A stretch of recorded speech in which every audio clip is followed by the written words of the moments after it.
Ce jour-là, j'ai vraiment failli tout perdre. Et c'est un vieux monsieur du village d'à côté, un berger, qui est venu littéralement me sauver alors que sa maison était sous les eaux.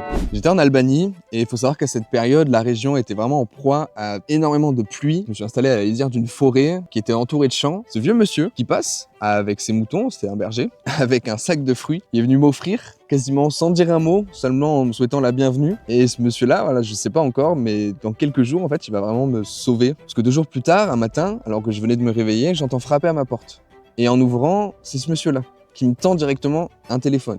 Et au bout du fil, j'entends une femme et cette dame me dit que je dois partir au plus vite et qu'en fait, le village qui était quelques kilomètres plus tôt était complètement sous les eaux. La rivière était en crue. Donc mon premier réflexe, ça a été de me rendre à la rivière qui était peut-être 100 mètres plus loin. La rivière avait bien pris 3 mètres et le niveau de l'eau arrivait quasiment à la bordure. Il faut savoir que le champ dans lequel je me trouvais était un tout petit peu en contrebas. Et donc en fait, j'étais à quelques centimètres d'avoir toute la rivière qui se déversait dans le champ. J'aurais juste pas pu sortir si la rivière débordait. Donc je me mets en sécurité sur une colline un peu plus loin.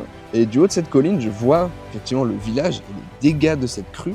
Et je savais que ce monsieur venait de ce village-là et que très probablement, il se retrouvait dans la même situation, sa maison complètement ensevelie. Effectivement, quand je suis remonté à mon camp, sur ma colline, toute la zone où je me trouvais était complètement inondée et ça s'est joué à 1 ou 2 heures près. Et en fait, je pense que j'aurais pu tout perdre ce jour-là. Je crois que c'est l'une des personnes qui m'a le plus marqué et qui me restera le plus en tête dans cette aventure parce que c'est mon sauveur quelque part. Et alors qu'il venait de tout perdre, l'un de ses premiers réflexes, c'est de venir me sauver moi, un inconnu qu'il avait rencontré quelques jours plus tôt et qui se trouvait là au bord de la rivière.